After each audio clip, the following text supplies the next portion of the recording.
on the 21st of January, which is the 50 years Golden Jubilee celebration of the state. So the government has decided that we will be having the celebrations, but the celebrations will be on a much lesser scale as compared to what we had planned before the outbreak of the Omicron variant. So we will be having an official program on the 21st at 11 o'clock in JN Complex, and there we expect that in a hangar where we can accommodate close to 3,000 plus people, we will be going with the protocols of having 30% only.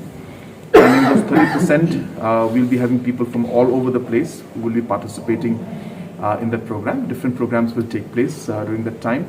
And all the other districts will also be connecting online they'll be connecting online to Shillong program and participating through the internet. So they will not be having separate programs, but everybody will coordinate and connect with this Shillong program.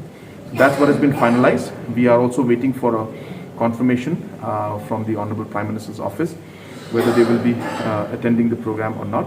But we have not got any final word yet. But the program is being planned accordingly, and once we get a confirmation whether he's coming or not, then accordingly further details of the program will be decided.